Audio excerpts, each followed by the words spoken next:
Welcome to an experience powered by Pipe TV.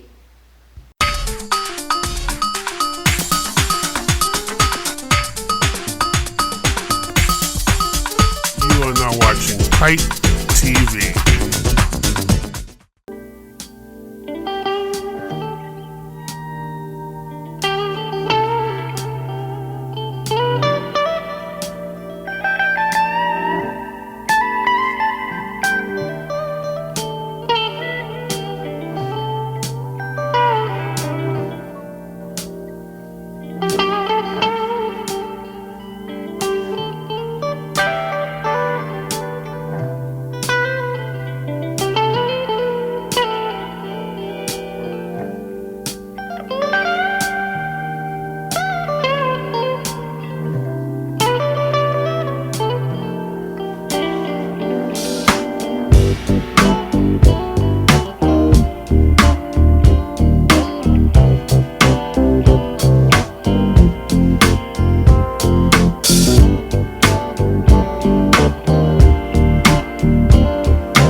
Welcome to Pipe TV. I'm your host, Marcie Novella.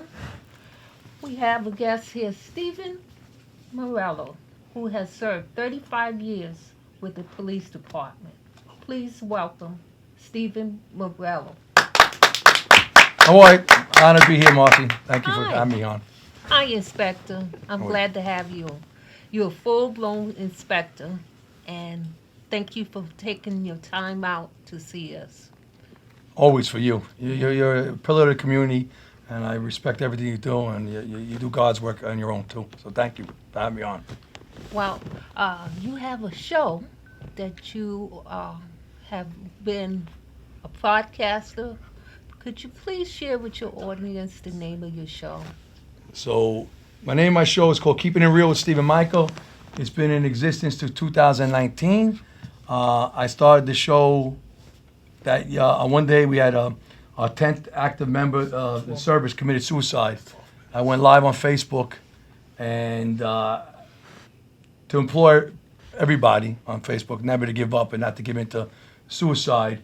And little did I know, in 2019 to 2025, I'm at 314 shows.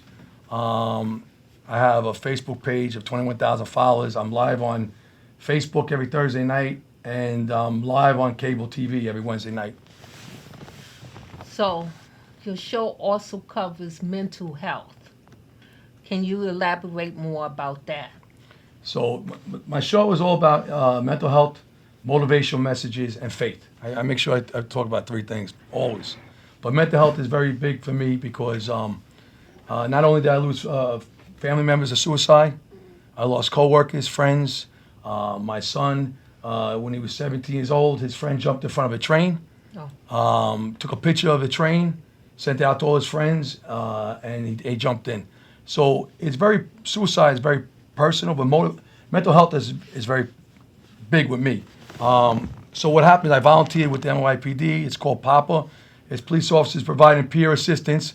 I'm a part of PAPA, and it's off duty. It's independent from the police department, but we're on call 24/7, 365 days.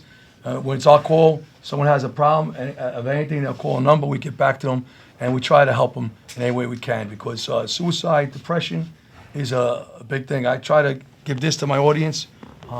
50 million people suffer from depression every year. That's a lot. So there's a lot of bad days for everybody. But I give them two stats that I was trained and I believe in. 85 to 90% of people that suffer from serious depression can get help and can overcome it through medication or through therapy.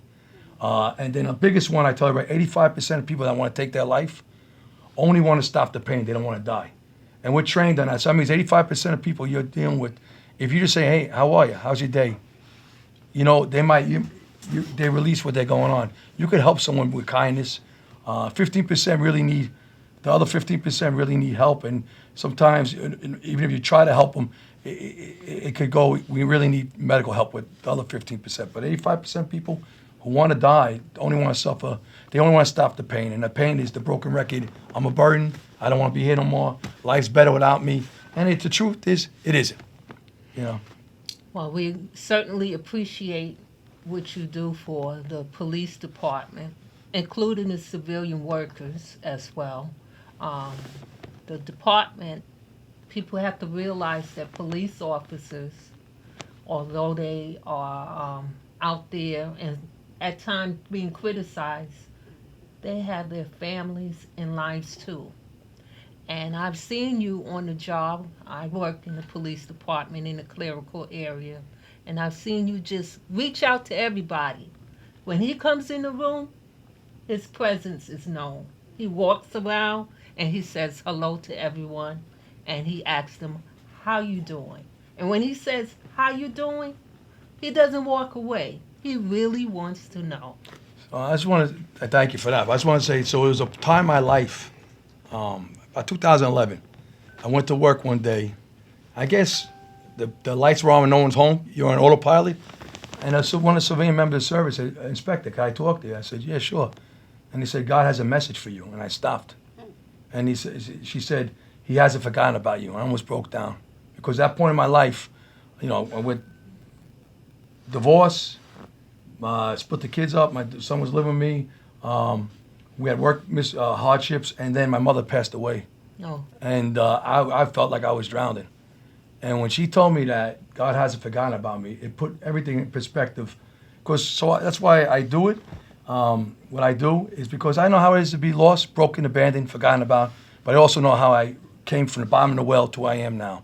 And what I bring up on my show is, and I say to everybody, you matter, you're important, and you make a difference. Because there's times in our life we don't think we matter. There's times in our life we don't think we're important. And there's times in our life we don't think we make a difference, but you do. You don't know what we give out to everybody. And I'll just put on this. What I do, I have people in all walks of jobs that reach out to me. It could be police, military, teachers. And they're like, you know, they're about to retire or they're going through something. They're like, what's my purpose? You know, what's my purpose? Did I make a difference? And of course you did. I tell everybody, you remember when you helped Mrs. Jones cross the street? Do you remember when you brought the garbage pails in for somebody? Do you remember when you checked up on someone, brought food over and something happened? We make a difference every day, but we don't look at it. We look at big monumental stuff, and we all make a difference. And I tell everybody this world's a better place with you in it, all right? And if you have to be a survivor of suicide, which I was, and a lot of people, you don't realize the effects it has to the people left behind. It could be a beautiful day on a lake, but when you think about suicide and you lost someone, it could throw a pebble, and it could be a tsunami of grief and guilt come any given day. So to everybody out there who thinks and who's going to watch this, please don't give up.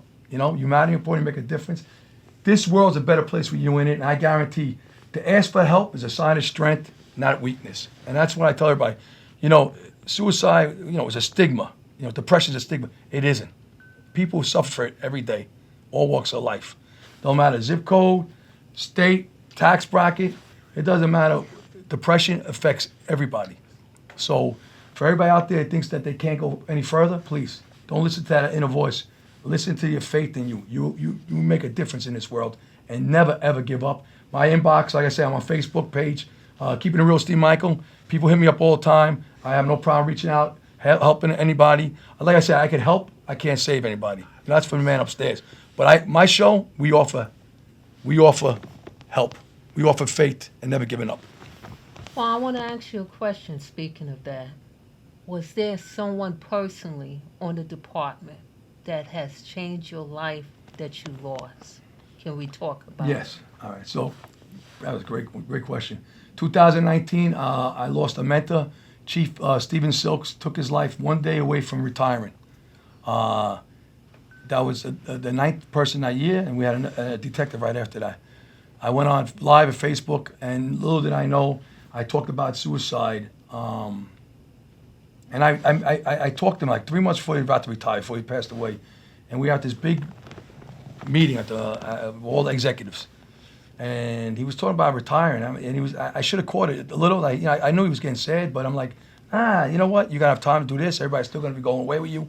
But me coming out talking about that suicide, I became very close to his sister, Cindy Silks Dumas. She came to our last live event, and I'm very close to a lot of suicide family members that passed away. That they follow me, and I just like to talk about one more thing.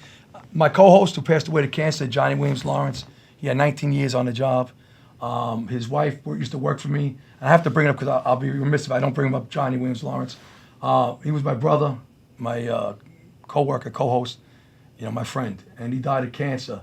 And he's honored. Every one of my shows will be a picture when I do virtual vacation. We go there later. I do a picture up to him. I talk about Johnny because he's a man who battled cancer like no other. And to my shows I do, his mother watches it, Cheryl, and his wife watches Mona. All my live events, I have a Johnny Williams rum punch. I make a rum punch. He gave me the recipe. Everybody loves it. The best rum punch out. Can't tell you the ingredients, but I'm thinking about bottling it up and selling it, and part of the cancer for him. But that's what life's about, your legacy, what you leave behind. You mentioned this, so let's talk about it. That virtual vacation that you talk about. Now, I want you to do this exercise with me. You did it with me on your show, but I'm going to put a twist to it. Okay, close your eyes. All right? Now, you're on a virtual vacation. Where are you going? So usually when I do my virtual vacation, I'm going to Jamaica first. We always go to Jamaica first. Okay. What music is being played? So we're going to go on Stephen Michael's private jet, keeping it real Stephen Michael, like I tell my audience, and we're landing in Jamaica, going to Montego Bay, and I'm walking into definitely Bob Marley, Three Little Birds. Okay. And what drink you having? So I gotta be honest, I would have to do it for Johnny, a rum punch. I don't think they make it as well there, probably too much sugar, but I'll have a rum punch for Johnny. What are you eating? Oh, what am I eating? You know what? If they have some kind of chips, maybe salsa and chips by the pool, maybe. What are you wearing? T-shirt, bathing suit. Okay. And where are you staying? Well, when I walk in, I know where I want to go. I want to go right to the pool. So I'm staying at a resort. I'm going to the pool, and I'm going to go in the water, swim up, listen to the music, and realize I'm blessed to be here, and I'm on a virtual vacation to enjoy myself. Okay. Thank you so much. When we get back, we're going to talk some more. I'm ready. With Stephen Mauriello. I'm your host, Marcie Novella, for Pipe TV.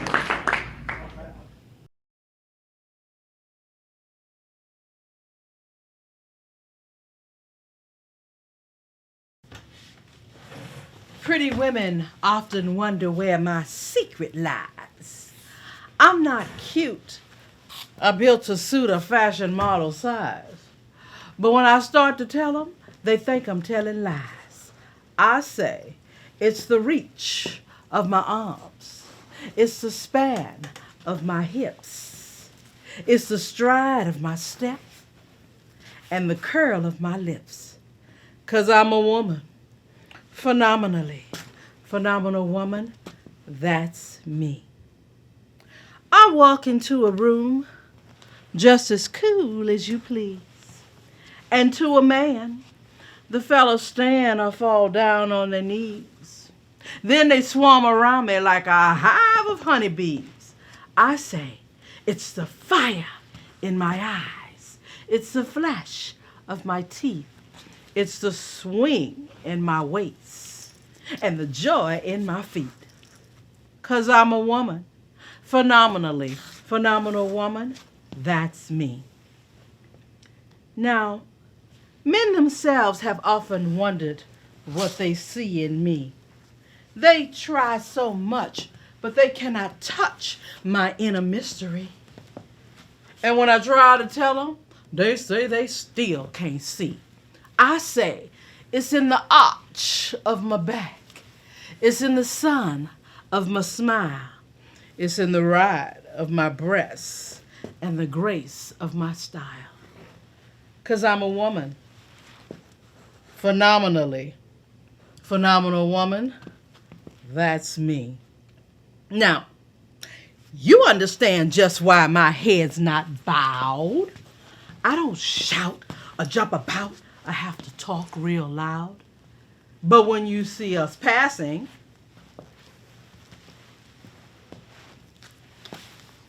it ought to make you feel proud.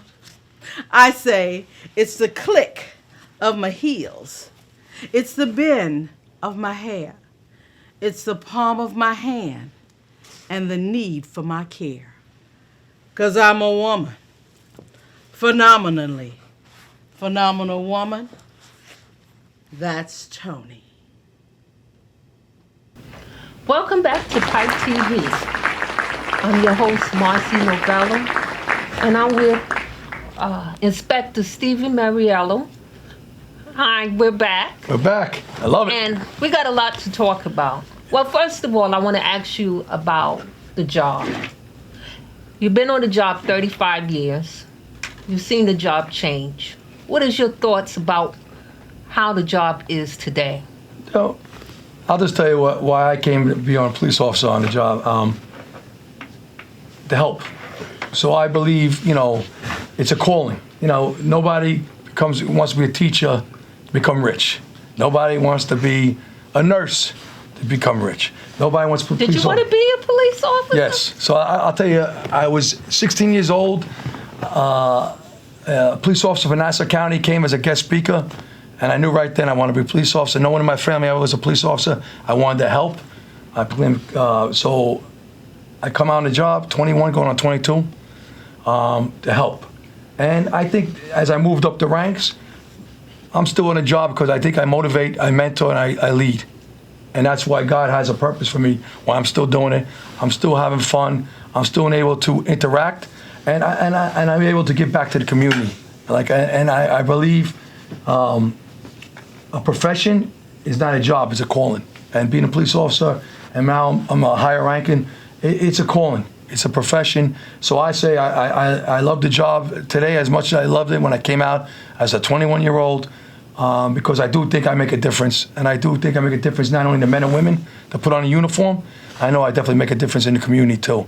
So until it's time for me to retire, or God says it's time to move on, I'm very happy what I do, and I'm blessed to have this job and career that I'm doing so far, and get to meet everybody. I met you. I meet a lot of people, so I'm blessed. So tell me more about your show. So you watch my show, it's a roller coaster like life. It's like 55 minutes, and you gotta ask yourself, I can't even watch myself again. So when I do, I don't even watch a replay. I say it's how I sound, my voice, but it's a roller coaster. So I start out, I come out live, we talk, and then I go right into Testimonial Thursday, all right? And I tell you what I write a lot of my own stuff, motivational, but I'll talk for faith, about not giving up. And then we go into meaning behind the music. I'll give you 3 songs, what the real meaning, what it was written for. I'll tell the audience, and then I'll do freestyle interactive. My DJ will do the cutting and scratching. I come out, I do 10 questions with the audience online. They're doing live. We ask stuff, crazy questions, good questions like what's your favorite color, what's your favorite food to eat. You have one food to eat. What's your favorite song? I remember that. Favorite song. And then we go virtual vacation, which I go to 10 places to music. As we did, I'll go all over. And I'll come out to Who's Johnny by El DeBarge. Who's Johnny? Because Johnny Williams Lawrence picture comes up. And then I go crazy. We go to Florida, we go to Jamaica, I go to Trinidad, Puerto Rico, Dominican Republic, all to Stephen Michael's private, keeping it real Stephen Michael, private jet, me and DJ Brian, all over. You'll feel like you're on vacation. Leave your passport home. Everybody leaves the show 55 minutes later. 1, not giving up. 2, can't wait to next week's show. And 3, having a good time. I tell you, whatever you're doing at home. But let me just interject. When we did that virtual vacation, I didn't ask you one question. That question was, were you retired in that vision? No, I'm never gonna retire. I mean, one way or the other, I'm not gonna retire from my job or what I do. So this virtual vacation, can I do this at work? Yes. This meditation? Yes. How could that be done? Very easily. During your work day, or you come, you close your eyes, think about water, if that's what you want. Think about the ocean or pool. Think about a mountain. You want to go to a mountain, a palm tree that we don't have in New York. Think about something. Close your eyes. Think about it. Think about what music you want to hear. You're walking into the resort, or walking to a hotel, or you're walking on the beach. So I do it like virtual vacation. I say, okay, Jamaica, go to a hotel. Then I go to Dominican Republic. I'll say, okay, taking a private jet. Here we all go. Get on a plane. We're going to say Punta Cana. Get down. Now we're all walking on the beach. We're gonna have some dinner on the beach. Everybody's dressed in whatever matching the same, the white shirts or whatever they want to wear, sports jersey. We're down there, and here comes a song, and that's. And what's that song? Oh, Dominican Republic for me? It's got to be, it's either two. It's going to be Romeo Santos, Aventura, that's my guy. I love it. Or Hector Costa. So I'll say, Me Voy, Hector Costa. Or I'll give you a new one, Frank Reyes, I Play for Alcohol. I love it. So, and then I'll go to Trinidad. And I'll say, we're in Trinidad, it's carnival time. Black, red, and white, everybody's on carnival streets. And guess who's playing? Destra, Lucy. I know all the music, but when we go on virtual vacation, it's to music from the island. So I used to get fact checked, and I had to make sure my DJ is right. So if I said we're going to London, Downtown Abbey, London, I have the Bee Gees may play a song, or and it's 30 seconds. I get it. And then New York, I live in New York. And you have how many followers? Keeping It Real Steve Michael page, almost 21,000 followers on me. But I'll get 17 to 20,000 views a week a show on Facebook alone. And again, look. And tell us where we can see the channel. Yeah, so please, channel. everybody out there in Brooklyn, it's gonna be Brooklyn. We're here in Brooklyn. I love Brooklyn, man. But no, your channel. Oh, my channel. So you want to follow me? You could go to Facebook page, Keeping It Real with Stephen Michael, ING It Real with Stephen Michael. All right. You follow me there. You go to YouTube, Keeping It Real with Stephen Michael. You could go to Spotify. I'm iHeartRadio now. I'm all over the place. And cable. Optimum Cable, channel 115 on Wednesday nights. I'm on 9 o'clock. I got prime time, almost like when Three's Company back then, or Happy Days. I don't know what had nine, but Growing Pains. Family Matters was my favorite one. So I got to ask you a question. It's your show. Okay. What is your favorite, growing up, your favorite TV show, either on Saturday morning or a sitcom growing up? What was your favorite show? Underdog. Really? I love Underdog. Not too many people know, I love Underdog. So I always say I was Scooby-Doo. Mystery Machine, the original Scooby-Doo. Not with Scrappy. 5 o'clock at 1605 Lincoln Place. I was in my mother's bedroom at the foot of her bed watching Underdog 5 a.m. 5 a.m. I remember before school, I didn't know it was that early, 5 a.m. Underdog was on. He had the ring, right? He had the opener. I love Underdog. I love it. But HR Pup and stuff. But a TV show, I'll tell you, everybody out there, I love Growing Pains. I was a big Steve Urkel. I love him. I didn't like Stefan. I like Steve Urkel. But, I go down the list. All the shows I grew up to. Yeah. And I think I love Cosby. Oh, I love him. And I love A Different World. Different World, Cosby. I loved Different Strokes. I could go down. Every night, I could tell you a certain night, I loved everything. Mork and Mindy, Happy Days. I go up to Fonzie. TV has changed. Yes. And that's why we need people like you to bring it back to what it used to be. I agree, but I think what you do is God's work too. But you know what they told me? I'm like a sitcom. I don't see myself like that. I'm crazy in a good way. You are. They like the personality. I don't know. Your personality, it grows on people and doesn't take away the hard work and the dedication that you have done for the department. I appreciate it. I'll just say this. People know authenticity. They know it. You can't fake it. You can't fake that you care. You can't fake to be a jovial person. You get seen through and all. So I think that's part of the reason since 2019 to now, 6 years, I have a following. It keeps getting bigger and bigger. And people I don't even know. They watch me from all over the country, United States. I don't even know. They hit me up. Thank you for your show. God bless you. Keep the faith. So what you're doing here and what Pipe TV is doing, I'll give you, and what I'm doing, it makes a difference in a lot of people's lives. You're making a difference in helping people without even knowing. Kindness, words, encouragement helps a lot. Thank you for that. And I want to ask you now, where do you see yourself after retirement? Are you going to launch the show even further because you got all these views? It's time to branch off and do more things. What do you suggest? You know what someone says, it's a young man's game. I'm getting older, but I disagree with that. I do what I do now still because for me it's a calling. Like my job, it's a calling. I don't make money off this. I do it. You know, in fact, I might lose money when I go to do events sometimes. But I do it. Do I see it getting bigger? Yeah, in future probably. It's only God knows. But what I would like to do is, I'm in a small market, maybe Facebook, but I do reach a lot of people. I would love to see something positivity put out there. Not only me, other people. And it could be anybody talking positivity, uniting, about love, about never giving up. We need more of that. So I would love to see that to a bigger, if it's YouTube, if it's something else that gets out bigger and we get more people to show that, you know, never give up no matter what's thrown at you. Keep moving forward. Things will get better in time. It always does, you know, and to keep rising and keep, you know, and don't let the negativity. Don't let social media drag you down. Don't listen to, you know, people worry about, I want to keep up with so-and-so. You know, people are depressed and all money. So, and the last thing I'll say, your legacy is this. It's not your cars. It's not your diplomas on your wall. It's not if you have a house or what you own or how much money you left someone. Our legacy is how we made other people feel. Our acts of kindness and what we do. And that's why I think my mother, God rest her soul, oh man, I used to joke around, I said, kumbaya. She loved everybody. Christmas Eve, I didn't get it as a young kid. Why is everybody coming to my house? I had a big family. I had people from everybody coming. And she would tell me they have nowhere to go. And she instilled to me the heart that I have now, that I help everybody. And that's why I say, come watch my show. You have nothing to lose. You watch me one time. Tell the audience where they can find your show. We're going to wrap this up. Thursday nights. You got nothing to do? Come watch the show. I guarantee you watch it one time. One time, I promise you, you'll be hooked. You'll be back again. 8 o'clock live, Facebook page, Keeping It Real, Steve Michael. You go to Stephen Mauriello Facebook page. You'll see me live, Instagram, Mauriello Stephen, wherever. Keeping It Real, YouTube page, Stephen Michael. And Michael came from my middle name. So okay. You want to come watch a show that gives you hope, inspiration, faith, mental health awareness, and never giving up. Thursday nights, 8 o'clock, Facebook page.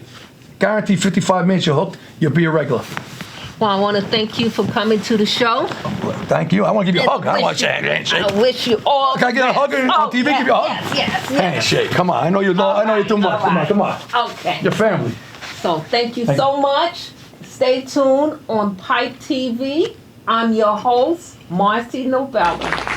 #Alvin represents. Good night, everybody. Good night, everybody.